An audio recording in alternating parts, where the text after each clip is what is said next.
Para las familias que sufren, los ideales de esperanza, oportunidades, soluciones y una vida diferente algunas veces se ven muy lejos de la realidad.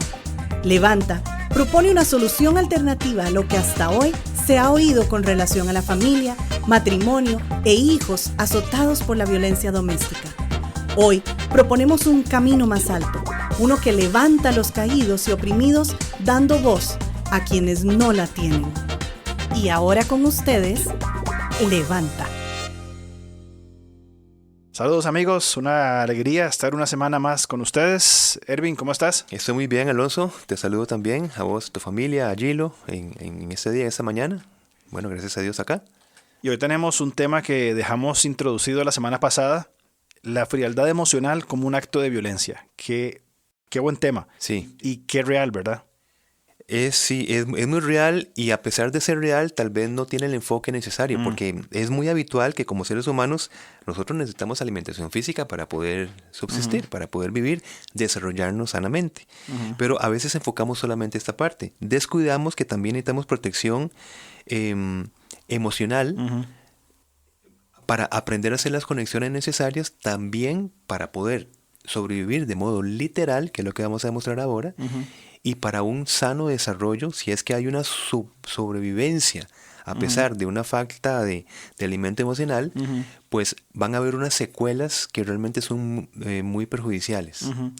Y antes de entrar en el tema que queremos comentar, el título realmente es de análisis, la frialdad emocional como un acto de violencia. Es decir, y aquí es donde la cosa se pone un poco difícil. Tal vez en nuestros hogares no haya violencia física o agresión física. Es decir, el victimario, mayormente un hombre, no ha violentado físicamente a su esposa.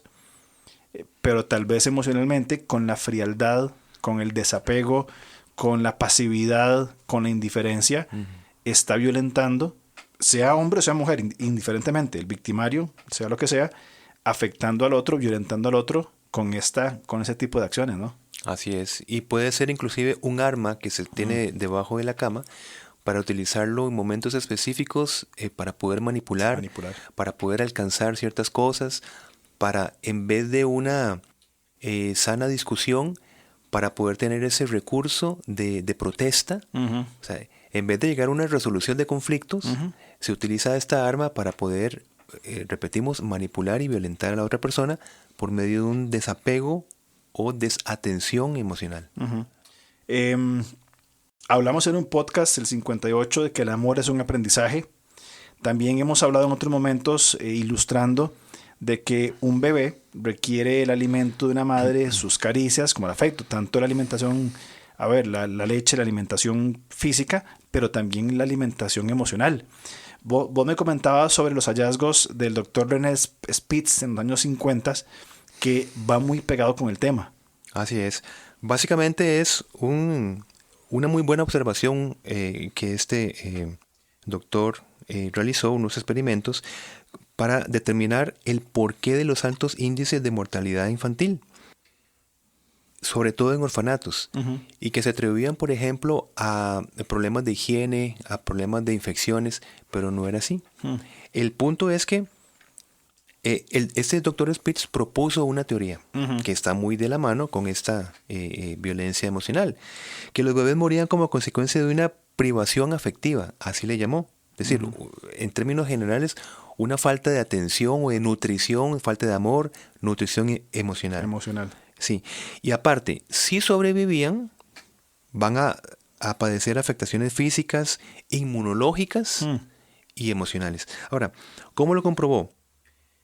Pues este grupo de niños en orfanatos, observaba este doctor que los bebés no hacían conexión, a pesar de que habían muchas personas que estaban sirviendo en atenciones físicas, no habían conexiones emocionales. Y los niños, a pesar de las condiciones higiénicas y condiciones físicas de alimentación, los niños morían. Al menos tenían un alto grado, una tasa grande de mortandad.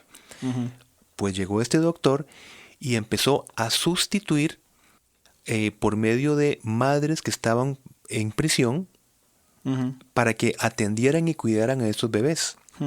Los resultados científicos es que los niños que no fueron atendidos por madres sustitutas específicas, haciendo una conexión emocional, el 37% de estos niños sin madre adoptiva murieron, a pesar de todos los cuidados fisiológicos. Ahora, ningún niño en la cárcel, ni uno solo, murió. Por el apego emocional. Por el apego emocional. Entonces, aquí con esto, aunque fue desestimado estas conclusiones por la ciencia en ese momento, no fueron concluyentes los resultados, estudios posteriores en el desarrollo de investigaciones ya avanzadas después, confirmaron que los infantes, los niños no estaban capacitados para conectar cuando hay muchas personas a la vez por periodos cortos de tiempo, como pasaba en los orfanatos. Qué interesante esta investigación, bueno, de 70 años atrás, ¿verdad? Así es. Y que se enfatiza hoy la importancia de la conexión emocional. Mientras me explicabas esto, venía a mi mente este cuadro cuando nace un niño y por alguna razón la madre no puede estar para el primer contacto, que traen al padre. Y el padre, pues, con su torso desnudo, pone al bebé y hay esa conexión física y emocional, ¿verdad? Y creo que le llaman papás canguro, papás sustitutos, algo por el estilo. Pero creo que, no sé si tiene algo que ver, pero hay una relación, un apego, que hablamos en el programa anterior también, un apego físico y emocional para que ese niño pueda, enfrentar esos primeros pasos de vida conectado de una manera emocional con nuestros padres. Exactamente, y eso es una figura importante. Y principalmente, pues, la figura de apego con la madre es, pues vamos a decir, si hubiera una palabra mayor que decir fundamental, es imprescindible, porque aparte de esa conexión física que mencionas, también está el tema de la alimentación y a partir del mismo cuerpo, amamantando al niño, no solamente se le está dando el alimento necesario físico, sino es una conexión tan íntima y tan importante que Dios ha diseñado específicamente en la mujer, ese cuidado, esa protección del infante. Y son características femeninas que lastimosamente ahora, porque la mujer posiblemente piensa que debe darle prioridad a logros profesionales, descuida esta función esencial y primordial de su familia. Y no estamos diciendo que la mujer no deba realizarse profesionalmente, sino que no debe ser su prioridad por encima de la alimentación emocional por la que fue diseñada. El hombre no, fue diseñada para sus hijos e hijas. Ahora, en términos de adultos, la frialdad emocional es conocida también como indiferencia.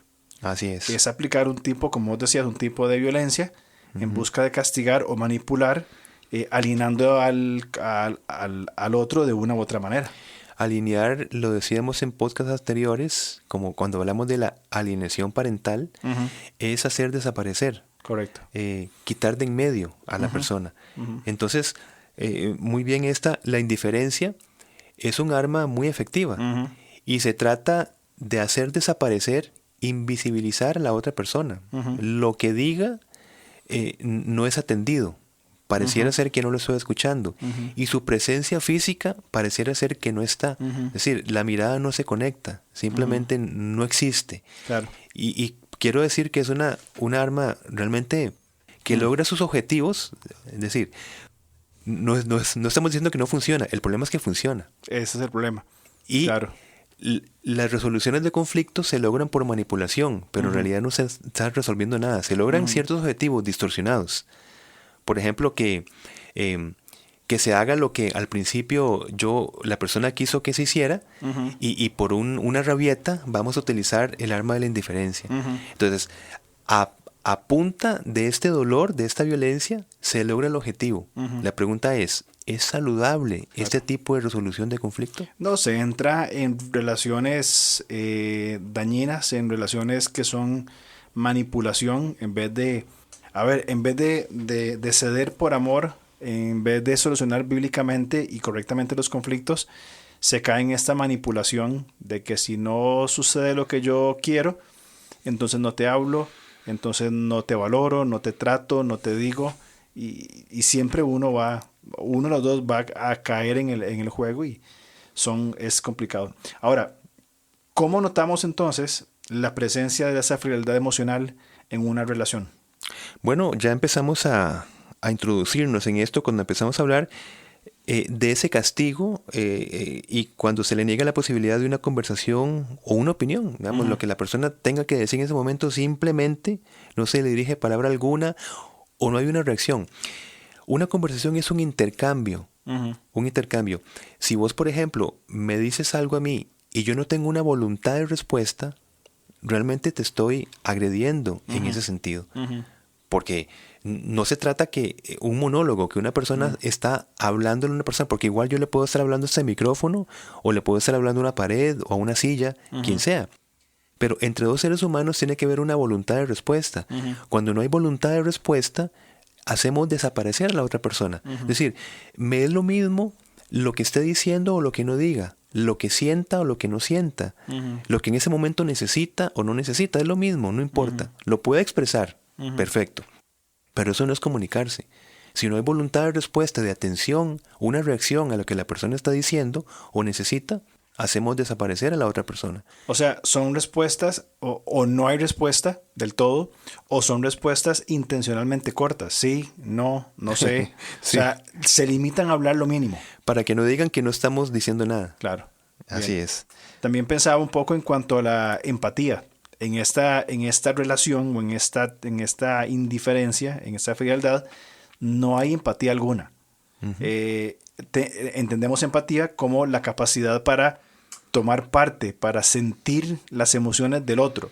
Entonces, en esta relación, en esta forma de violencia doméstica, de violencia en general, de la frialdad, porque también se puede aplicar en otros campos, simplemente no me preocupo de sentir lo que la otra persona siente. Exacto. Hablamos a veces sobre esenciales de las relaciones, y en esas esenciales hablamos de decir la verdad en amor, por un lado, y por otro lado escuchar activamente. Cuando hablamos de escuchar activamente procuro entender lo que la otra persona me está diciendo. Es decir, voy a escuchar con el sentido de entender. Cuando hay esta frialdad, simplemente no hay ninguna empatía, no me interesa, no estoy escuchando. Uno de los grandes logros de la comunicación, que a veces no se entiende el orden en que nosotros debemos realmente comunicarnos, porque hay un orden. Primero es el conectarse emocionalmente. Quiero decir, cuando nosotros vemos o escuchamos necesidades emocionales en otra persona, y nosotros inmediatamente nos vamos a la parte lógica y racional como una respuesta, estamos brincándonos el paso de hacer una conexión emocional. Si no hay una conexión emocional con la otra persona, si la otra persona no se siente sentida, no da paso a la apertura, a las condiciones óptimas para poderse abrir a un razonamiento lógico y racional. Entonces, si la persona está en modo emocional, aunque nosotros, por ejemplo, estemos en modo racional o en modo lógico, tenemos la empatía, es decir, esta persona está en modo emocional, necesita sentirse sentida. Así que yo voy primero a abrazarle, voy primero a decir, entiendo lo que estás sintiendo, no dándole inmediatamente una resolución racional a lo que está significando. Eso vendrá y es necesario, porque si no, no hay reflexión. Pero primero no debemos de brincarnos ese paso. Nada más hago esta acotación para que recordemos el orden de una buena conversación. Conectarnos emocionalmente. Cuando la persona se siente conectada, se abre el espacio para poder dar los argumentos persuasivos mediante argumentación lógica, racional, etc. Pablo en Filipenses habla de que de no mirar solamente por lo nuestro propio, sino también por lo de los otros. Y habla en un contexto, pues en el capítulo 3 del carácter y de quién era él y todo esto, ¿verdad? Perdón, el capítulo 1, lo que estaba viendo. Pero es eso, entonces, qué importante es primero conectarnos emocionalmente, sentir, ¿verdad? Y percibir cómo el otro se siente para entonces proceder, inclusive a diferencias en la conversación, a establecer un argumento. Claro, claro que sí.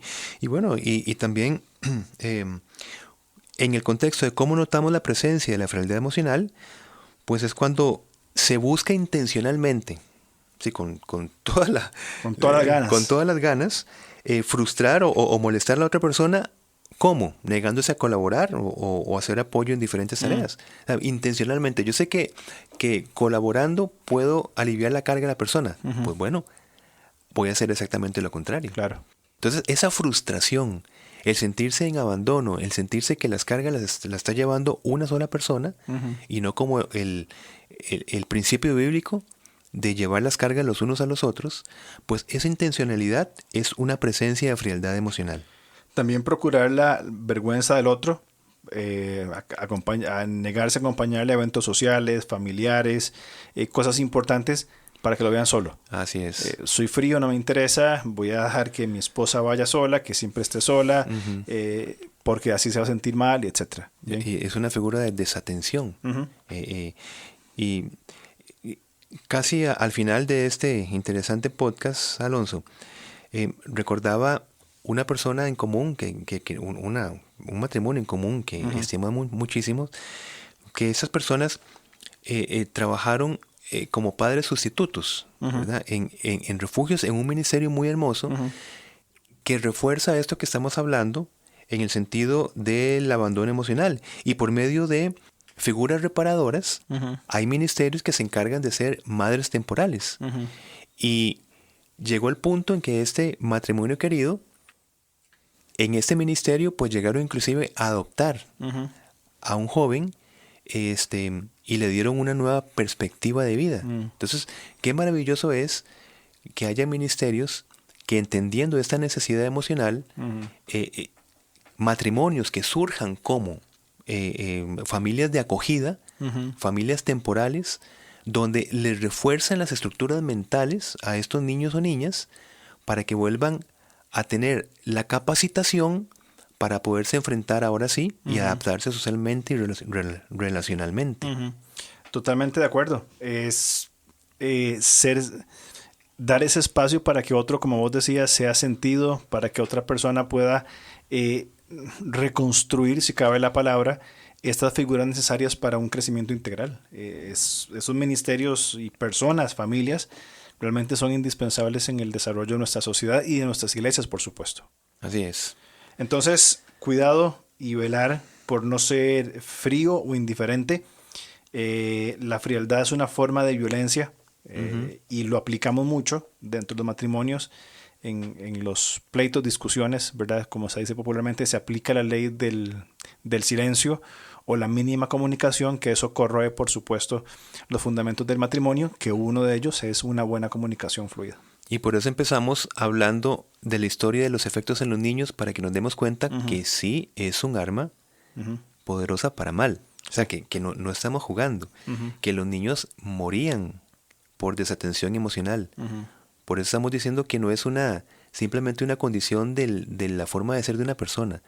No, significa que realmente destruye relaciones, destruye expectativas, visiones de una relación matrimonial. La violencia física es visible y se denuncia y se ataca claramente porque es visible. La violencia, la frialdad es invisible, es decir, no hay una evidencia palpable de esto y es más difícil darse cuenta que estamos en una dinámica de esta frialdad, menos de denunciar, menos de procurar tratarlo de una forma correcta. Creo que es importantísimo en los matrimonios, relaciones de pareja, relaciones en el hogar, porque también acordémonos que violencia doméstica no solamente implica esposo, esposa o parejas, hablamos de padres a hijos, hacia los abuelos, etc. Esta frialdad, esa indiferencia, probablemente en muchos hogares estemos viviendo esas dinámicas de frialdad, de indiferencia, y es tiempo de recapacitar y tomar acciones en cuanto a esto. Y algo muy rapidísimo, porque es muy importante eso que decís. Esto es invisible a las personas de afuera.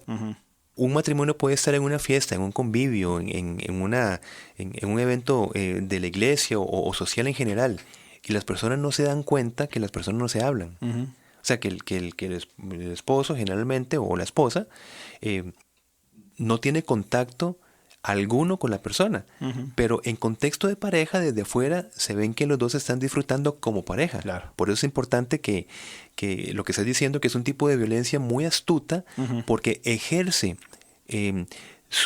carcome y ejerce, digamos, sus intenciones a pesar de estar en contextos festivos, en contextos familiares, etcétera. Sí. Donde simplemente tal vez vienen de la casa sin hablarse y llegan a la casa sin hablarse y en el evento no se hablaron ni se vieron. Y más común, por ejemplo, en las iglesias. Vienen a la iglesia, se sientan, cantan muy bonito y todos se ven muy lindos, ¿verdad? Pero hay una frialdad y una relación quebrada bastante dañada. Ahora, lo complicado desde una óptica pastoral es cuando viene esta pareja con problemas serios y cuando se procuran encontrar razones, no sé, no hay un evento traumático, hablando del programa pasado, un evento específico, ¿verdad? Una infidelidad, un golpe, una acción, no sé, o sea, ha sido un cúmulo de frialdades durante mucho tiempo. Una manera de reaccionar. Exactamente. Exacto, sí. Así que atención a esta frialdad que es invisible. Así es. Un gusto hablar con vos, como siempre. Igualmente, mi hermano, y bueno, nos vemos la semana próxima, si Dios nos da vida. Así es. Con el tema creando un ambiente familiar inteligente. Ambiente familiar inteligente, como las empresas inteligentes. Como las empresas inteligentes. Así que vamos a ver cómo relacionamos estos dos conceptos. Perfecto, nos vemos la otra semana entonces. Si Dios lo permite. Gracias. Chao. Chao.